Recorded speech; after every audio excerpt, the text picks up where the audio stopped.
So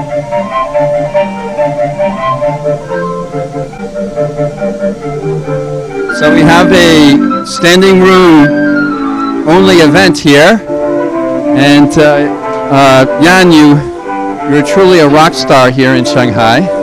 I even heard that people are scalping tickets outside the door. So today it's our great pleasure to have at NYU Shanghai a legend in machine learning and artificial intelligence, Yann LeCun. And what's being shown here is a demo that Yann prepared back in the 1990s, and this illustrates one of his technologies that he's most well known for, and that's the convolutional neural network. And what he's showing here is that this is a technology that he built back in the late 80s, where what you do is you submit a handwritten digit, which can be very messy. We can have all this graffiti written on top of it, and you see the answer there up there as that his neural network, his convolutional neural network, takes as input these handwritten digits and produces those answers up there. And these other things you see in there are various representations of the underlying data that Yann may tell us about a little later in the talk. So Yann, by the way, the music in this video is also played by Yann. So Yann, in many ways, is the Woody Allen of machine learning. Not only does he create the actual technology, invent the technology, he plays the music for it as well. Right? So Yann LeCun, let me just say a few words about him. He's originally from France. He grew up in Paris. He did his PhD in Paris at University of Pierre and Marie Curie. And after that, he spent a year with Geoffrey Hinton at University of Toronto. And then after that, I believe you joined AT&T Bell Labs. Is that correct? Yeah. And he spent a long period at AT&T Bell Labs. And that was a very fruitful period for him, although he continues to be extremely fruitful now. And there at AT&T Bell Labs, he invented the convolutional neural network. After that, he joined NEC and then joined NYU, where he was a professor and still is a professor at NYU for many years. And more recently, he has a dual appointment. He's a professor at NYU, and also he leads the AI research group at Facebook. The AI research group at Facebook is one of the leading research groups in the world right now in AI research. Yann has built a very impressive team there over the years, and currently has about 80 to 90 researchers, is that right? Most of which have PhDs, and they're doing all kinds of very exciting stuff in machine learning and artificial intelligence. And so without any further ado, I give you Yann LeCun. Thank you, Keith. So thank you for coming here so numerous. It's a real pleasure to be here. It's my first time in Shanghai, first time at NYU Shanghai as well. Of course, I've been to China a number of times, mostly in Beijing, but I'd never seen Shanghai before, and it's a wonderful city, very cosmopolitan. It reminds me of New York. Okay, this is my Chinese name, by the way, Yann LeCun. This is from a previous trip that I made to China several years ago, where I went to the Summer Palace in Beijing, and there was a calligrapher, and I asked the calligrapher to write my name. That's what he came up with. So I'm going to have kind of two parts to my talk, really. One is going to be about a bit of the state of the art of what we can do with AI today, and also talk about the limitations of it, and then talk about how this can be extended in the future, and so what solutions we are envisioning for making machines more intelligent than they currently are. So the first thing I should say is that the quasi-totality of all the applications of AI that you see today are the result of what we call supervised learning. So all of AI, many AI systems today use machine learning as at their core, as the basis of it. And almost all of them use supervised learning. So supervised learning is a process by which you show a machine, let's say, an image, if you want the machine to be able to recognize images, and then you tell it what the correct answer is that it should produce. So let's say you want a machine to classify cars from airplanes. You show a car to the machine, and you want the machine to turn on the red light and turn off the green light. And what you do is that you tweak the parameters of the machine, symbolized by those knobs. You tweak them just a little bit so that the brightness of the green light increases and the brightness of the green light goes down. And then conversely, when you show an airplane, you do the opposite. You kind of tweak the knobs so that the green light goes up and the red light goes down. And the trick is to figure out in which direction and by how much to tweak all the knobs in such a way that the answer that the machine produces gets closer to the answer that you want. So that's called supervised learning because you tell the machine the correct answer. And it's been very successful. It works really well if you have lots and lots of examples that have been labeled by humans maybe you have thousands of examples of cars, thousands of examples of airplanes, thousands of examples of chairs, of people, of animals of various kinds. And for each of those, there's a person kind of labeled the image. For a system, a modern machine learning system to work well to recognize images, you need millions of images. And the history of this starts in the late 50s with a system called the perceptron. This was not a program on the computer. It was an actual physical machine. It was an analog computer that was built at Cornell or the Navy Lab in Buffalo. And this is Frank Rosenblatt, the inventor of that machine, probably one of the first learning machines. The machine had a very low resolution retina, and it had what we now call a feature extractor, which is this kind of this spaghetti plate here. It's, a noodle bowl, I don't know how you call it. And this is what's called a trainable classifier. In modern terms, we would call this a linear classifier. And each of those modules here contains a bunch of tunable parameters, which are essentially potentiometers that can be adjusted by an electric motor. So it's an analog computer. And the learning takes place by modifying the position of those motors, of those potentiometers using the motors.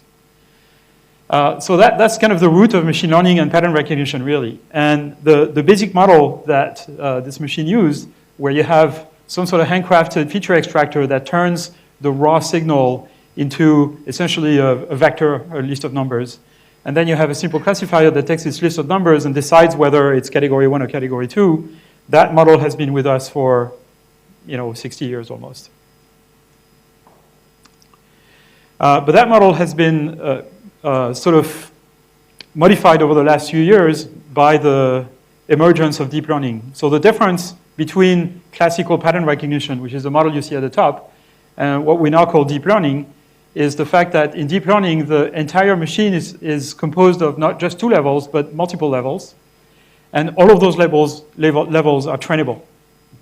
So instead of just the last layer being trainable, the entire machine is trainable from end to end.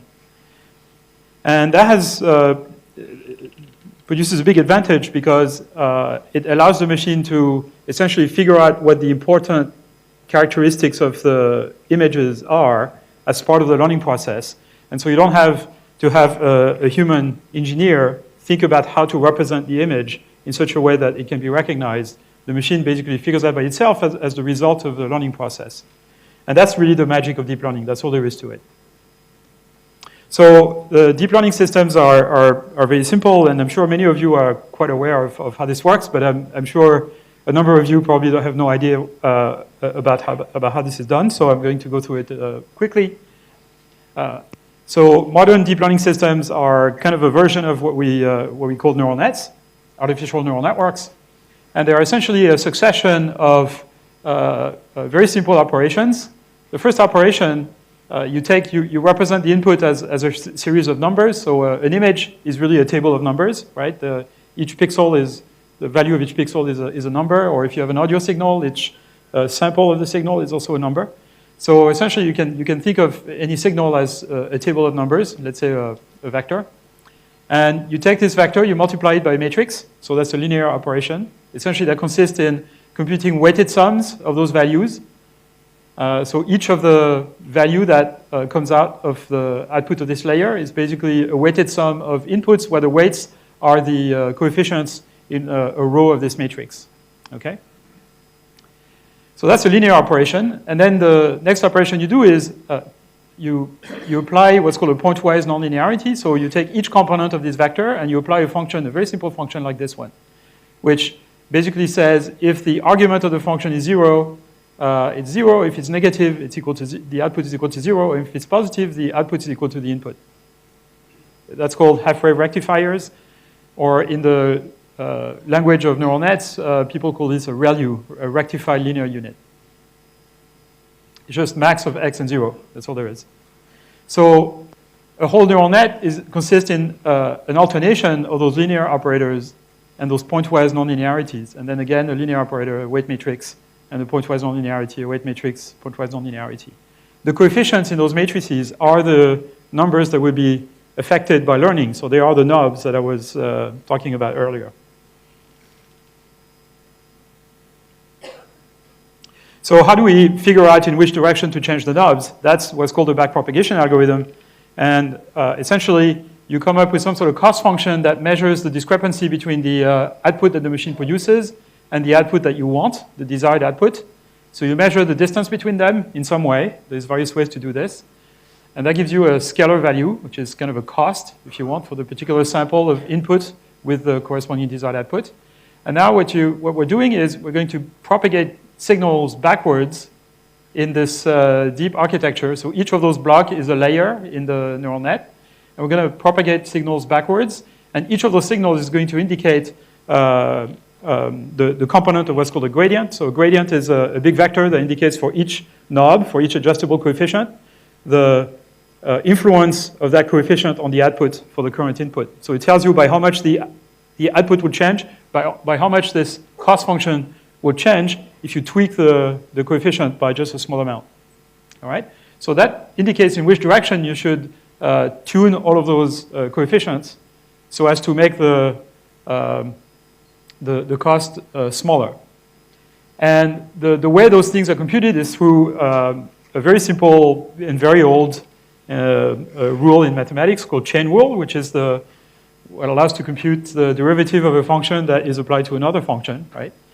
And so I'm not going to go into the details of it. If you know what it is, you probably already are bored by what I'm saying. And if you don't know what it is, I encourage you to look up a basic book on calculus. And so this was invented by Newton and Leibniz, essentially. So it's not new mathematics. It's very old mathematics.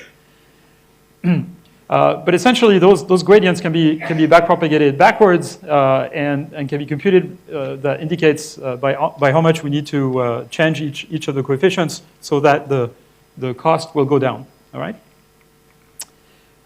The idea for this is very old. The fact that you can use this for machine learning goes back to the 70s and 80s, but it started becoming popular in the late 80s, essentially 1986 or 7 or so. And that's what created the first or the second wave of interest in neural nets in the late 1980s and early 1990s. Okay, there's a particular way to arrange the computation which is particularly successful when we want to apply those neural nets to recognizing images or speech or other signals of this type. Essentially, any signal that comes to you in the form of an array, whether it's a one-dimensional array, two-dimensional, three-dimensional, four-dimensional, whatever. So here, this is shown in the case of two-dimensional array, which is, recognizing digits. And this particular way of organizing the computation is called a convolutional network. The inspiration for the convolutional network architecture comes from neuroscience. So this is inspired by very classical work in neuroscience by Hubel and Wiesel. In the early 60s and late 50s. This is Nobel Prize-winning work on the structure of the visual cortex in mammals.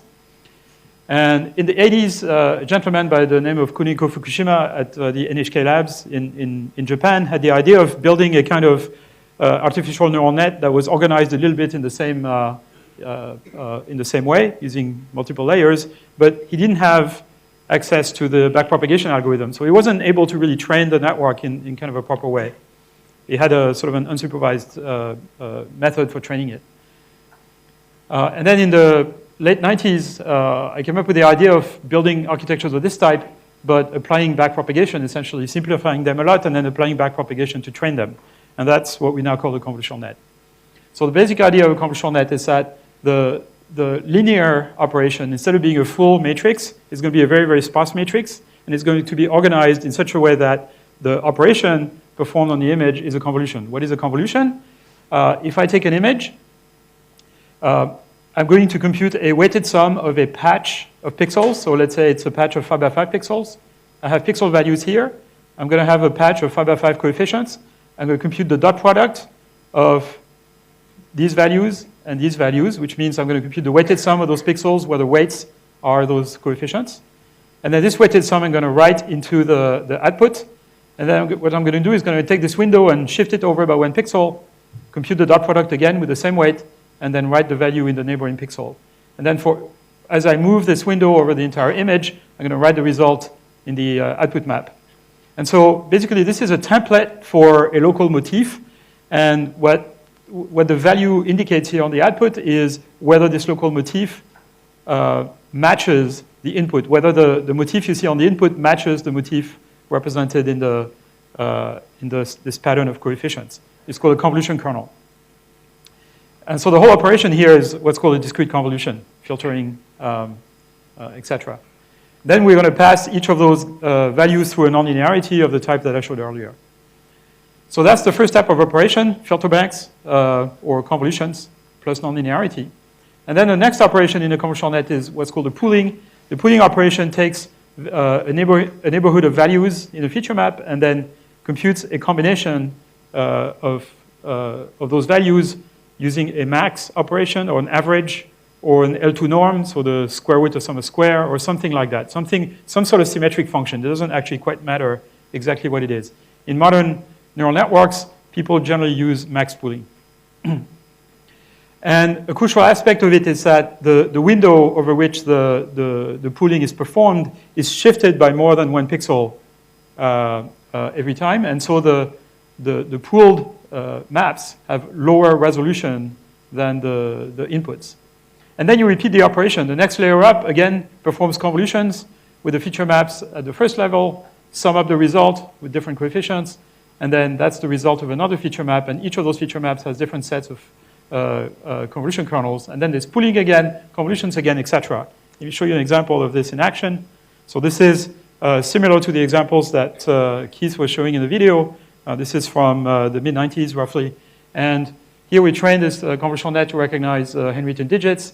And what you see here, every pixel is the activation of one of the units in the network. That's the first layer with feature maps, each of which uses a different filter to apply to the input. And then there is pooling. So the pooled feature maps have lower resolution. Then there is another layer of convolutions, and then pooling again, and then convolutions again. And by the time you get to the second last layer here, there is another layer on top you don't see. Each of those values is influenced by a very large window on the input. And so each of those units here sees basically an entire character on the input. And sort of a vertical slice of this network essentially represents the entire window at a particular location on the input. So you can use this to recognize characters. You can even use it to recognize multiple characters. So you saw some of the examples in the video that Keith showed, which is from 1995 roughly.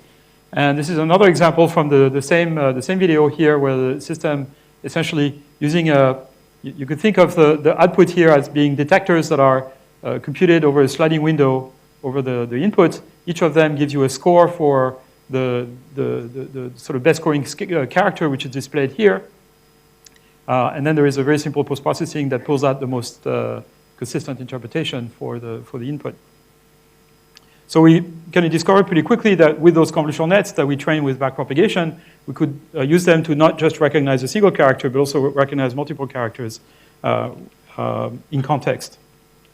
So this is a younger version of myself. And that's my phone number at Bell Labs in Homedale, New Jersey. It doesn't work anymore. And I hit a key, And there's a video camera here on the side that grabs an image and runs the convolutional net on each of those characters that have been segmented a special piece of software. And this video is from 1993 or 1992, late 1992. And so the computers at the time used Intel 386 processors, which were actually too slow to run neural nets. So we had a special card in the machine called a DSP, a digital signal processor, which at the time was actually manufactured by AT&T. It was capable of the unbelievable speed of 20 megaflops. You have about, maybe, this is Donnie Henderson. He was one of our research engineers, and this is Rich Howard, who was the lab director. Yeah, you have several hundred times more power in one of those. So eventually, we managed to build an entire system to read checks and mail envelopes and things like this, and a system that could read checks that integrated convolutional nets as well as other techniques similar to what we now call conditional random fields.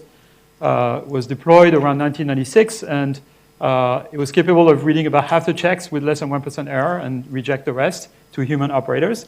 And by the late 1990s, it was reading somewhere between 10 and 20% of all the checks written in the US. So it's a very successful project using neural nets at the time.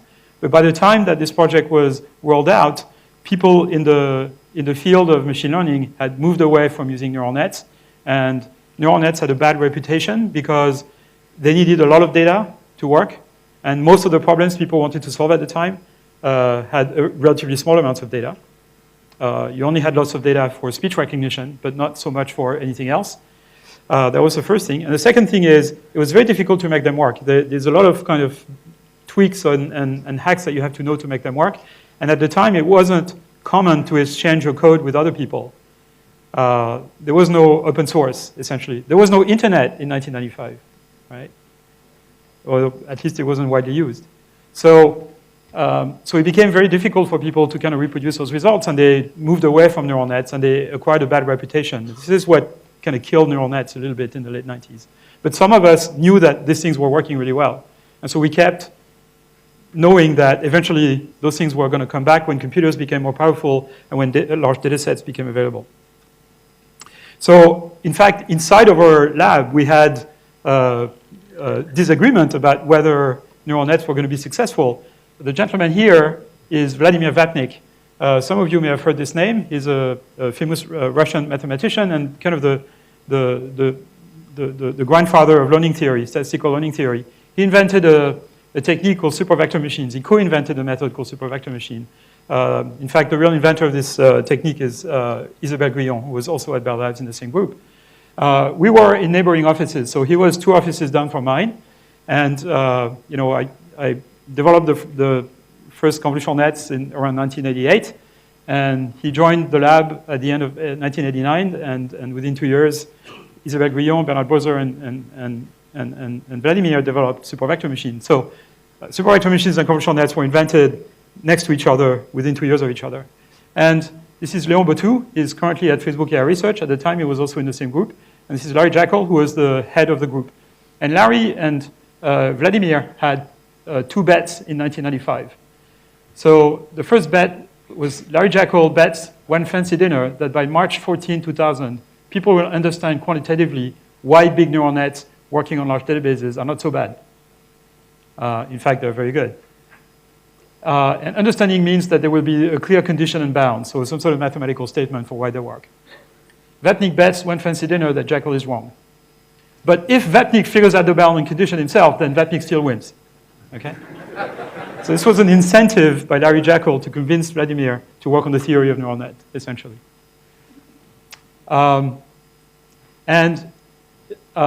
2000, they actually didn't meet for dinner. They waited for the second one. So Vapnik bets one fancy dinner that by March 14, 2005, no one in his right mind will use neural nets that are essentially like those used in 1995.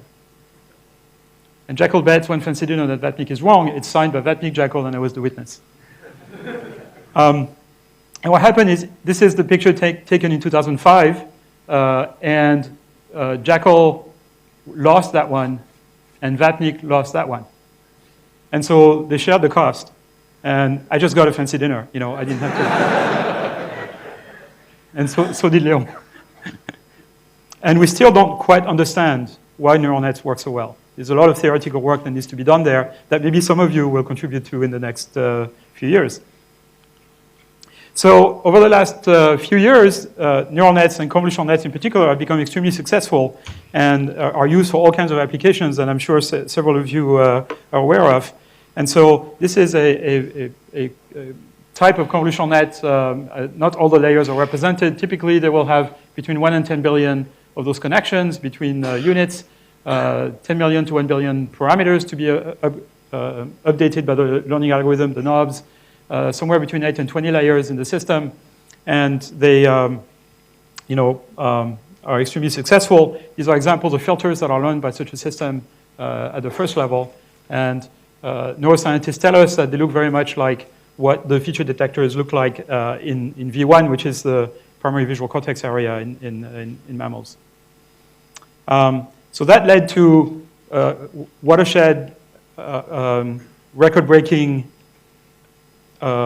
systems around 2013 or so. There were convolutional nets that were working very, very well on various applications before, but the applications were not things that people in computer vision were kind of front and center interested in. They just didn't believe the results. And the difference in performance was not high enough that people believed that convolutional nets were the way to go. The convolutional nets were around. They were just not very prominent. But in 2013, our colleagues from University of Toronto, Jeff Hinton and two of his students, Alex Krzyzewski and Ilya Sutskever, built a large convolutional net that they implemented on the GPU, trained on the ImageNet dataset, which had 1.3 million training samples, and got much, much better result than everybody else. So much better that within a year, everybody switched to using convolutional nets. It was a very, very quick revolution in the field of computer vision. And what happened, the reason why convolutional net works so well is because they're able to essentially learn appropriate representations of the perceptual world, and they're able to exploit the fact that images and the perceptual world in general is compositional. So images are composed of pixels. Particular combinations of pixels form oriented edges. Particular combination of edges form motifs of this type, like circles and corners and gratings and center surround and things like this. And then particular combinations of this assemble to form parts of objects, combinations of these form objects, etc. So you have this kind of natural compositional hierarchy in the system. And a number of people in computer vision have thought about compositional hierarchy and were trying to build a system of this type. In fact, Leo Zhu, who is sitting here somewhere, where are you, Leo? Here you are, was working on a system like this when he was at UCLA working with Alain Newell. So there were, and Son Chongju as well. And so there were several ideas like this around in computer vision. It's just that what's complicated is how you train this, right? And it turns out the answer is very simple. Just use gradient descent and backprop. It's deceptively simple. So over the last few years, there's been a lot of interest in coming up with new architectures that improve the performance of those systems. And there's been an inflation in the number of layers that those convolutional nets have. So in the 2014 competition, the best networks were the VGG network from Oxford and the GoogleNet from Google, which had something like 20 layers or so. And then last year, Kai-Ming He from Microsoft Research Asia came up with this idea called ResNet, which is a way of building very, very, very deep convolutional nets. Every layer, every pair of layers here is a convolution, essentially. Every layer is a convolution. And the idea that he had was that by default, every layer is going to compute an identity function. So you're going to have those wires that basically jump over, that bypass the actual neural net. And what the neural net is going to compute is a deviation from the identity function. And the cool thing about this is that you can stack many, many, many layers, and the system will work. And it basically keeps improving as you add more layers. The performance keeps getting better as you add more layers. After a while, it doesn't get better by much, so it's not worth adding layers. I thought this was a very interesting idea. It works amazingly well. I was very surprised by how well how much it improves the performance. So much so that we managed to convince Kai-Ming to join Facebook. So he now works at Facebook in Menlo Park in California. He's no longer in China.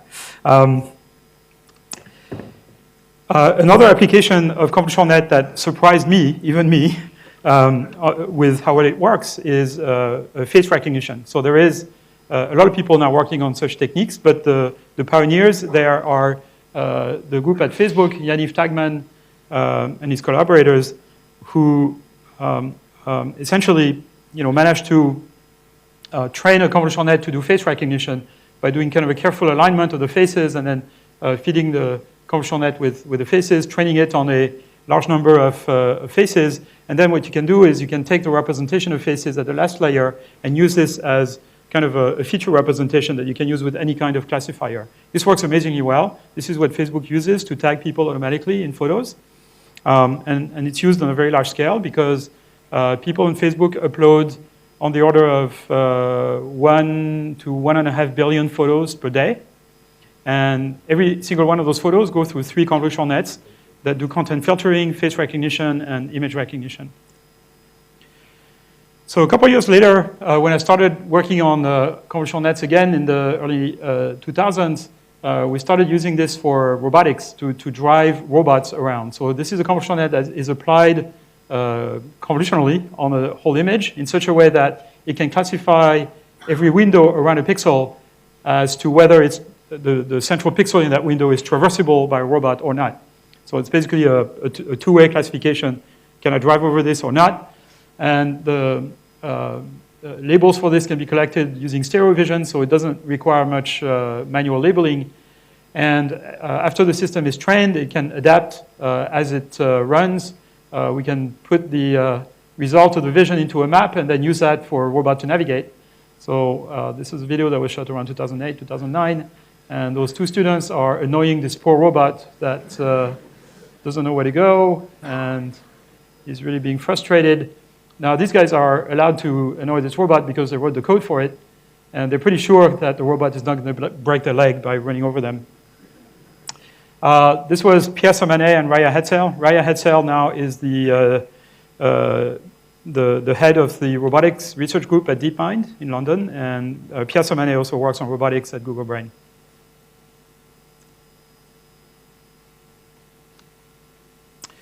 So then, a couple of years later, we took the next step, which is to not just label images with 2 categories, but with something like 30 categories or so.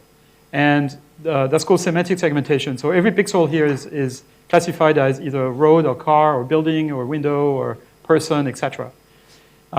And you can imagine that this would be useful for a self-driving car. And in fact, this gave ideas to a number of companies that around 2015, 14, started using convolutional nets for self-driving car. One company in particular is Mobileye. It's an Israeli company that was just acquired by Intel for $15 billion, one of the biggest acquisitions ever of a startup company. NVIDIA also has a very active research project on self-driving cars. Some of it uses semantic segmentation, some of it uses what we call end-to-end imitation learning. But this idea of using convolutional net to label every region in an image is now very widely used and is the basis for a lot of self-driving car technology. I actually haven't looked in what technology Baidu uses, but I imagine it's very similar to this. We have to ask Andrew Ng. What I'm going to talk about now is some more recent work that took place at Facebook AI Research to recognize images, but not just recognize objects, but also localize them and segment them out. So this is essentially a convolutional net, which is applied to windows on the image, and it's very cheap to do this with a convolutional net. And it has 2 heads, 2 sets of top layers. One that computes a category for the window that the network is looking at the moment, and another one that computes a mask of the object that is currently being recognized. So here, the central object in the window is an umbrella, and you see the mask being the umbrella. Here it's the zebra, and you see the mask being the zebra, etc. And you assemble this into a fairly complex system with attention mechanisms and multi-scale processing and all that stuff. In fact, the code is open source. You can just download it and play with it if you want. It's called DeepMask. It's actually called SharpMask. There's several versions of it, but it's in the same repository. So this is a group of people at Facebook AI Research in Menlo Park in California. And you get results like this, where the system can identify and outline cell phones, people, laptops, identify, locate people in images. It locates people who are fuzzy, the frisbee, broccoli. That's the American idea of a Chinese dish. And you can also count sheeps. If you can't fall asleep, it's very useful. I'm jet lagged. I couldn't sleep last night, which is why my talk is slightly incoherent. And maybe I should have counted sheeps with this machine. More recently, in fact, this paper was published on Archive just 2 days ago, so it's very recent. Again, it's a group of people, Kai-Ming He and his collaborators at Facebook AI Research in Menlo Park, whereas Gershik is actually in Seattle, also at Facebook. And they came up with this thing called Mask RCNN, which does instant segmentation. So you show it an image, and it's conceptually very simple. It's a big convolutional net that has 2 heads, in fact 3 heads, one that produces categories, and another one that produces coordinates of bounding boxes, and another one that produces masks. And it does this convolutionally over the entire image. And so you get masks for every object. And it also estimates the pose of human bodies whenever the category is a human body. And this thing beats all the records that we know about on standard data sets like the COCO data set. These are examples of results where each of the persons and the backpacks and the umbrellas, the cars, etc., are being segmented and outlined. All the objects here on the table. Some more examples here where you have overlapping people and every person is delineated. This is really impressive, you know, a bunch of donuts or whatever it is. And this thing can also do pose estimation for human bodies simultaneously with all this operation. And this runs at 5 frames per second on a single GPU. So it's real time, essentially. And it's really impressive, conceptually very simple, and the results are pretty amazing. So in the space of a few years, there's been a huge progress in computer vision to the extent that if you had asked a computer vision researcher only 5 years ago, when are we going to be able to do this with some level of reliability, they would have told you, oh, it's going to take 10, 15 years, and we have no idea how to do it. And now we can. And it's real time. And people are even building chips for it. OK, so let me switch gear and now talk about the obstacles to AI, essentially. So all I talked about now is, you know, convolutional nets, supervised learning, things like that, right? But we'd like machines to be able to not just perceive, but also reason, remember, plan, predict the consequences of their actions if they are robots, things like that. And one of the holy grails of AI, classically, going back many years, is how to get machines to acquire common sense. So, you know, intelligence, to some extent, would be a combination of a number of different properties, if you want. So perception is one of them. We talked about this, and it works very well. We can do this now. One is prediction, and I'd like to say that the ability to predict, to some extent, is the essence of intelligence. We are smarter than other animals, mostly, because we are more able to predict what's going to happen in the future, either because the world is evolving or as a consequence of our actions. And we're able to do this because we can build predictive models of the world. And so that's kind of the essence of intelligence. And that's the thing that we should be working on to make machines more intelligent. And that's the thing we don't know how to do yet. So that's prediction. And then there is memory, being able to kind of have some sort of working memory, factual memory, to remember recent events and kind of operate on them. And of course, reasoning and planning, so as to plan a sequence of action that will lead the world to a state that will make us happy, essentially. So what is common sense? What this is all about, the notion of common sense. So if I say there's a set of sentences called Winograd schemas, which are the type, the trophy doesn't fit in the suitcase because it's too large, or the trophy doesn't fit in the suitcase because it's too small. And in the first form of the sentence, the it refers to the trophy. In the second form, it refers to the suitcase. And we are able to lift the ambiguity about what object the pronoun refers to because we know how the world works. We know what a trophy in a suitcase is and that one is supposed to fit inside the other. And you know, we know what that means. And so computers are particularly bad at making those kinds of inference because they don't really know how the world works. They don't have enough basic knowledge about the world to really be able to answer this. So the best programs that solve those riddles are, you know, do 60% correct or something like this. Humans can do 95%. Here's another example. If I say, you know, Keith picks up his bag and leaves the room. You may not know Keith, you may not know the room I'm talking about, but you can infer a lot of facts that are a consequence of the few words I just say. You can fill in the blanks, essentially, because you know how the world works. So you know Keith is going to have to stand up, he's going to have to walk, he's going to have to extend his arm to pick up his bag. He's probably going to walk towards the door, open the door if it's closed, etc. He's not going to fly, he's not going to dematerialize, things like that. So you know the constraints of the world. How do we get machines to learn enough about how the world works so that they basically acquire common sense? And one hypothesis I'm going to say is that common sense is the ability to fill in the blanks. And the second hypothesis I'm going to make is that we're not going to be able to get machines to acquire common sense but through supervised learning. There's just not enough information we're giving to the machine for it to be able to acquire all this big background knowledge about the world. So common sense is the ability to fill in the blanks, infer the state of the world from partial information, infer the future from the past and the present, infer past events from the present state of the world. This is what allows us to fill in or blind spot in a retina where our optical nerve punches through a retina. We're not even conscious of it because our brain kind of fills it up.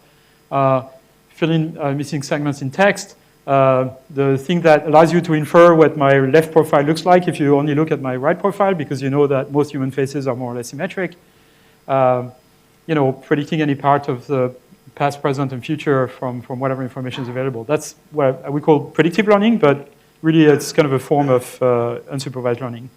And there's been several arguments over the years by various people, like Jeffrey Hinton, about why unsupervised learning and prediction are essentially should be the root of learning. And it has to do with the fact that we have big brains with a lot of synapses, 2014 synapses, and we only live for about 1 billion seconds.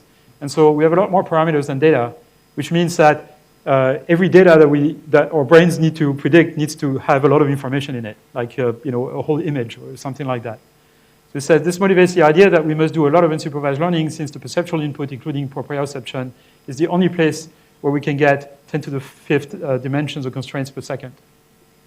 So that's an argument for unsupervised learning. I didn't buy it for many years, and about 15 years ago, I completely changed my mind about it.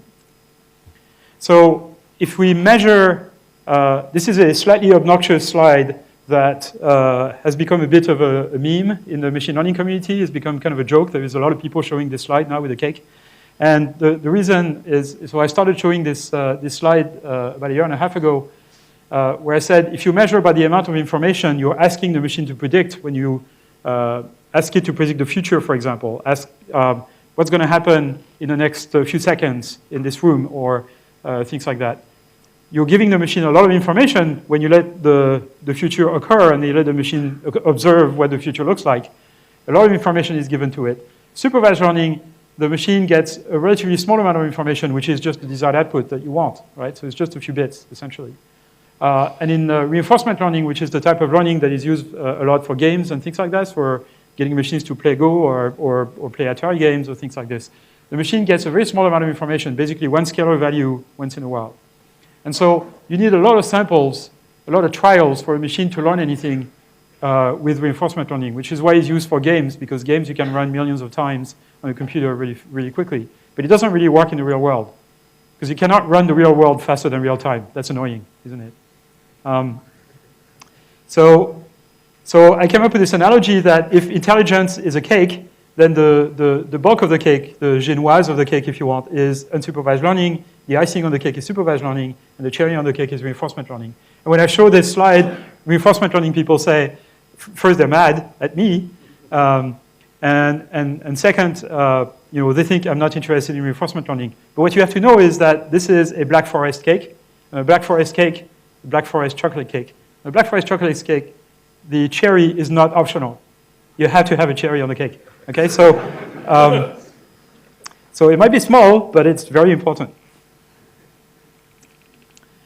So in fact, we are working on reinforcement learning quite a lot here at Facebook. This is a system that is the world champion of Doom playing bot. A system that won the last competition for Doom playing. It was built by Yann and his collaborator. Yann is actually from Shanghai, and he's sitting right here in the second row. Raise your hand. If you have questions about the system, you can ask him. He's also the author of a system called Dark Forest, which is a computer Go playing system, which is open source, that a number of people are using as the basis for a Go playing system. I know he's very popular in forums and discussion groups in China that are related to AI. We're also working on a strategy game or real-time strategy game like StarCraft. Yann also has been working on kind of a reduced form of StarCraft called Mini RTS. And there is another team in Paris and New York at Facebook that works on the similar problem, and that is very difficult, it's unsolved, and it's a very active topic of research. But here is an interesting statement from one of the grandfathers of reinforcement learning called Rich Sutton. Back in 1991, Rich wrote a paper about a proposal for a model called DINA, the DINA architecture. And he describes this the following way. He says, the main idea of DINA is the old common sense idea that planning is trying things in your head using an internal model of the world. And this suggests the existence of a more primitive process for trying things not in your head, but through direct interaction with the world. Reinforcement learning is the name that we use for this more primitive, direct kind of training. And DINA is the extension of reinforcement learning to include a learned world model. Basically, what I'm going to advocate next is that this is the kind of stuff that we should build if we want to build intelligent machines. We need to, and in modern terms, this is called model-based reinforcement learning. So essentially, an intelligent machine is composed of a number of modules. One, which is kind of a predictive module that predicts what's going to happen in the world as a consequence of the actions of the agent or because the world is just evolving. And another one that basically generates action proposals and figures out how to plan to get the system to a particular state. This is a very classical approach in optimal control. In optimal control, when you want to control a plant, a robot, or something like this without any learning, you build a simulator for that system, and it's basically a differentiable function. That's all there is to it. That gives you the state of the system at time t as a function of the state at time t minus 1, and the command that is fed to the system at time t. And you figure out a sequence of commands that will minimize some sort of objective function measured over the entire trajectory of the system. That's how classical optimal control works, right? So this is not a new idea. It goes back to the 60s. This is how NASA computes trajectories of rockets. At least that's the way they compute trajectories of rockets since they have computers. Before that, they used people. In fact, there's a very nice movie that just came out called Hidden Figures. If you haven't seen it, it's about those people who are computing trajectories at NASA. It's a very interesting, very good movie. So what about the architecture of an intelligent system? So an intelligent system really should be composed of, produces actions that influence the world, and the world responds by producing percepts that go into the perception module of the intelligent agent. And the role of this perception module is to produce an estimate of the state of the world, essentially. It's a partial estimate, of course, because the world may not be completely observable. And the agent is meant to produce action sequences that will put it in a state that will essentially optimize an objective function that measure its degree of happiness, if you want. So by minimizing this objective function, it makes itself happy, right? This is the amount of unhappiness of the agent. And the question we can ask now is, what should be in this box? And that box should look something like this. It should have, if we want this agent to be intelligent, it should have some way of planning in advance what's going to happen in the world as a consequence of its actions. So it should have one of those world simulators, which is initialized by a perception system. And then the world simulator basically responds to action proposals by an actor that says, what if I take this action? What's going to happen? And the actor can try different actions and kind of see what optimizes a predicted long-term value of this objective. So this critic here is a trainable module that essentially tries to estimate what the long-term value of this cost is going to be, in the long run. So that's what goes into the agent. We know how to build this. We know how to build that. This is the actor-critic model in reinforcement learning. That's the part we don't know how to build. And that's what I'm personally interested in building in my own research. And that's what some of us at Facebook have been working on and other groups as well. So this is how do you build a predictive model of the world. And if we have a predictive model like this, we can unfold this little circuit here in time. And so at one time, we get the perception that initializes the world simulator. The actor makes an action proposal. We measure the effect on the world using the world simulator and make all those proposals. And then perhaps the actor can run some optimization algorithm to figure out the sequence of action that will minimize the objective function. So that's kind of a way of predicting ahead. So how do we learn predictive forward models of the world? Here's an example that some of our colleagues at Facebook have tried. This is Adam Lehrer, Sam Gross, and Rob Fergus in New York. And that's work that's a year and a half old or so. And they trained a system using a 3D game engine to predict what's going to happen to a kind of a stack of blocks, essentially. So we make a simulated stack of blocks, you observe what happens, and you train a convolutional net to predict where the blocks are going to fall. And the system does a pretty good job, actually, at, let me show this one. So here's a stack of 3 blocks. This is what actually happens. It doesn't fall. But here, the system makes a mistake, predicts that it falls. Here's an example where it sort of works here. It predicts that the green, this is what actually happens. This is the prediction. But you see the prediction is fuzzy. And it's more fuzzy if the prediction is harder to make. Here, it's very, very fuzzy. It's, in fact, wrong. I mean, it's not completely wrong, but it's very fuzzy. And so how do we get rid of this fuzziness? Why is it that it is fuzzy? And it's fuzzy because it's not entirely predictable. We don't exactly know what's going to happen. And so that's the main problem we have to deal with, predicting under uncertainty. But before I talk about this, I'm going to talk very briefly about recent work that uses a particular type of recurrent net to kind of infer the state of the world from text. So the idea is to use an idea that was proposed by Jason Weston and others 2.5 years ago or so, which builds on top of the classical LSTM architecture of Reiter and Schmidhuber.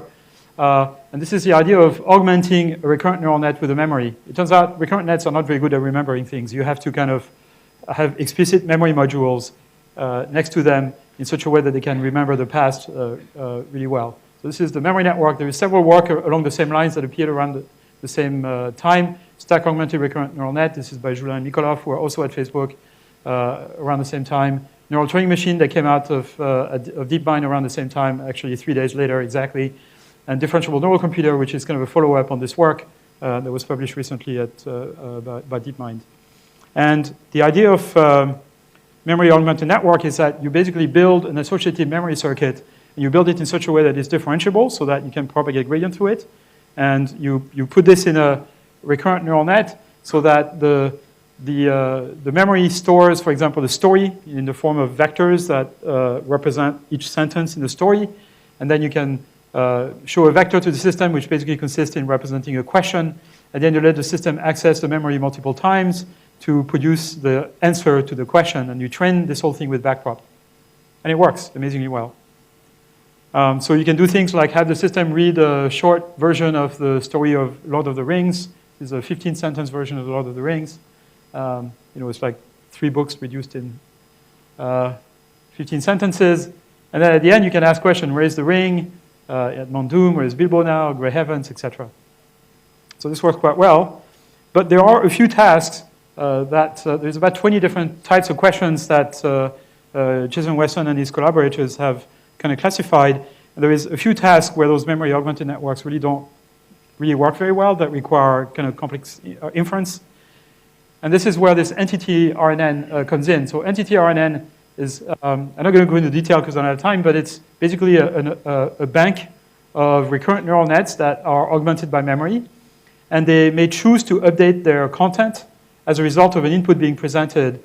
So typically the system, this is over time, over multiple time steps. You would tell a story to the system. So each input is basically a vector that represents a statement in the story, a sentence. And then each of those modules chooses to update itself or not, depending on the sentence. So if the sentence is something like, John goes to the kitchen, then there may be one of those units that devotes itself to the content of the kitchen, and it updates itself with John. And then maybe another cell is the location where John is, and then it updates itself with the kitchen. And then, another sentence comes in, and the memory cells are again updated, etc. And this whole thing is a big recurrent net that you can train with backprop to answer questions. So at the end, you ask a question, you give the answer, and you backpropagate, and you hope the machine will learn the right way to update itself. And it does. And it's the first system that actually solves all 20 of the so-called baby tasks, which are those different types of questions that have been classified by Jason Weston and his collaborators. So this is an example of a architecture that essentially maintains and updates a state of the world, the current state of the world, using partial information in the form of text. And we're now working on using similar systems for representing the state of physical objects and scenes. So let me talk about unsupervised learning in the small amount of time I have left. I'll say first that unsupervised learning and predictive learning are really the same thing. And really the main issue there is learning under uncertainty. So it's a situation where you want to train a machine not to just produce one answer, but you want to train the machine to tell you, here is all the possible answers in this situation. So let me take a particular example. If I have, let's see if I have a prop here that I can use. I'm gonna break your microphone here, hopefully. But if the bottom of this microphone is round, so if I put it on the chair here and I let it go, it's gonna fall. But you probably cannot predict in which direction it's gonna fall. And every time I let it go, it's gonna fall in a different direction. Okay? So that's an indication of the fact that the world is not entirely predictable. You can predict that it's going to fall, but you can't predict exactly in which direction. And that's the same problem we were observing with this stack of cubes, where the system was able to tell whether the cube were going to fall, but not really exactly where, which is why we got those fuzzy predictions. So a kind of simplified version of this is, imagine that the variables we want to predict, we only have two variables we want to predict, y1 and y2.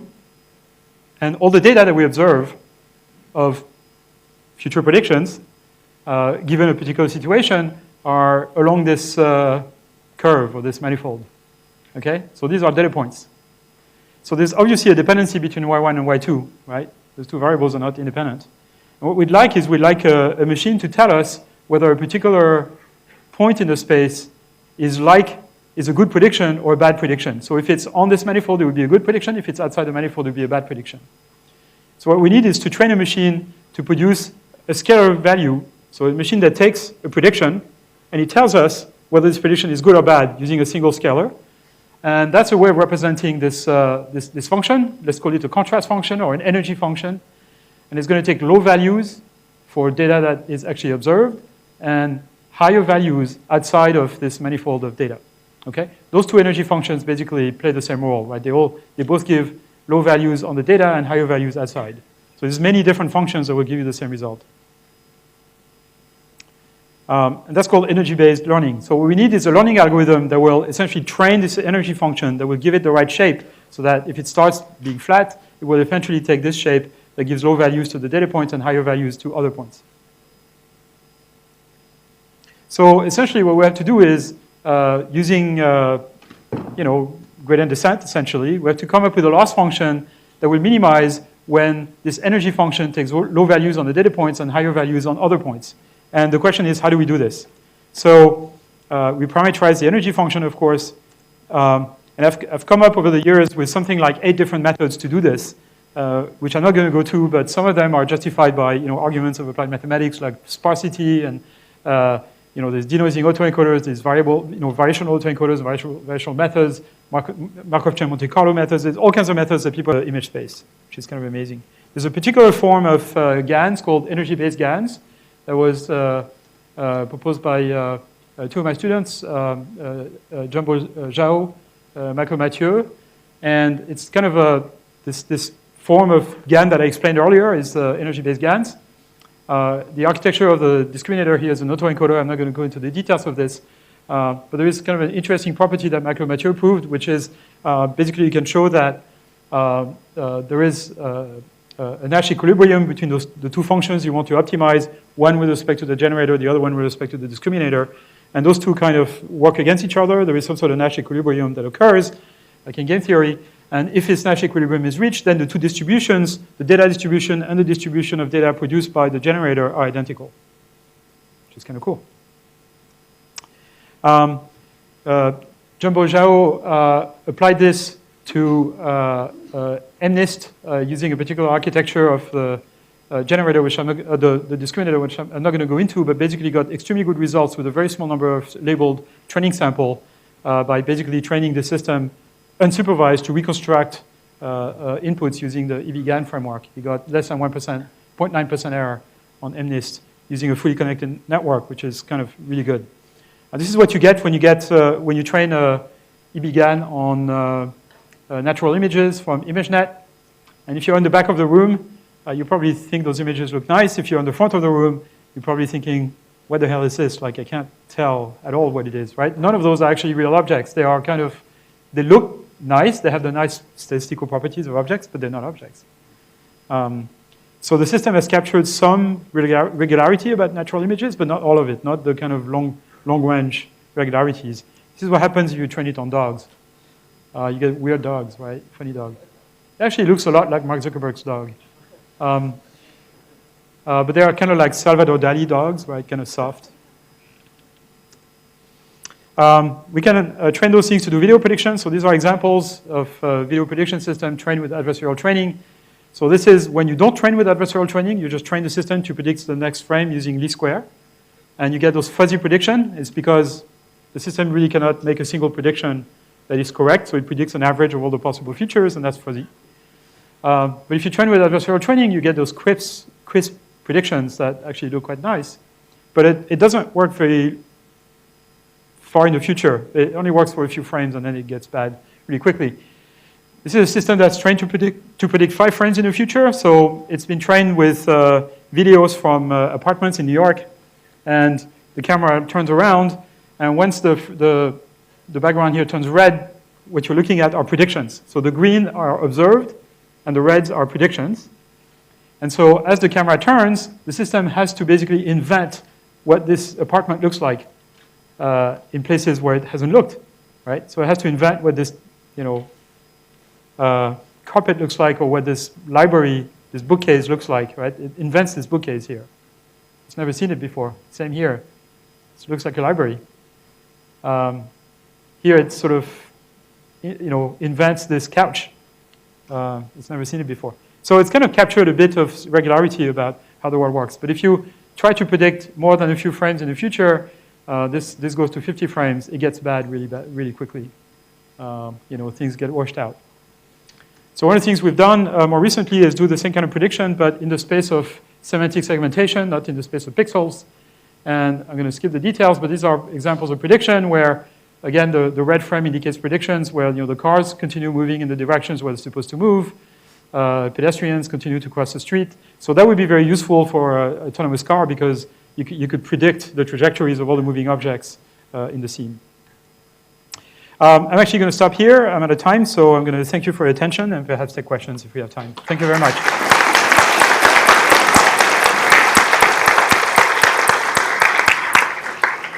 So we're running a little late, so what I suggest is we'll take, say, 2 questions or so.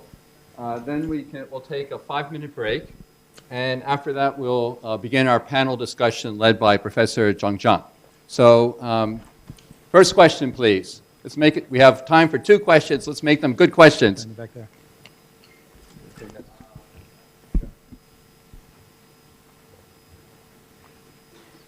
Microphones. Hi, Yann. Actually, I'm working as a startup on superconductors, which may apply in the... You have to speak louder. I can't hear you. I'm sorry. Sorry, I'm working on a startup on superconductors, which can be applied as maybe the future chip of AI. And so actually, I have a question. So I'm always wondering the opportunities for starting up in the AI in the whole field. I mean, to my knowledge, I see many big companies like Facebook, Google, and Amazon, and also Baidu, Tencent are doing very cutting-edge research on AI. But what do you think is the opportunity for startups in the field of AI? And the second question is, how do you think AI would change the manufacturing industry? Thank you.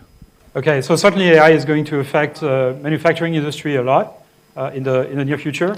And this is something I'm sure China cares about a lot, particularly if you are around the Shenzhen area. But so manufacturing is going to be completely transformed by AI because of perception, better robotic technology, etc.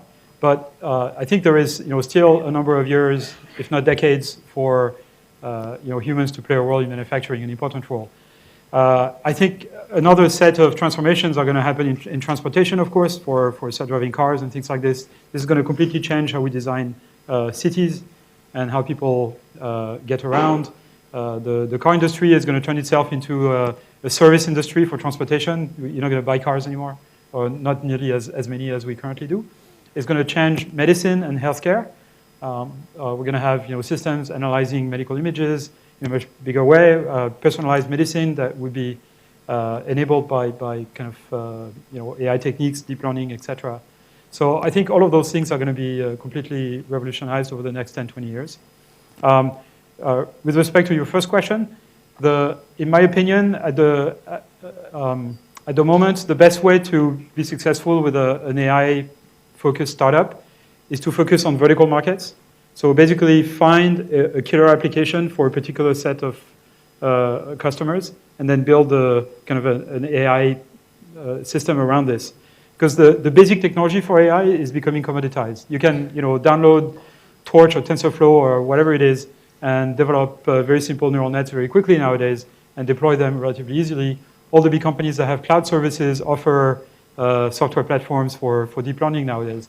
So setting up a company with the idea of solving AI or doing image recognition in general is probably not a good idea at this point. You probably have to focus on the vertical market. That would be my recommendation. Okay, I think we're going to stop here. We should have some more time for questions during the panel period. So what we'll do is I'll take a very quick break, let our panelists come to the front of the room, and we'll get started in 5 minutes. And thank you again so much, Yann. Thank you.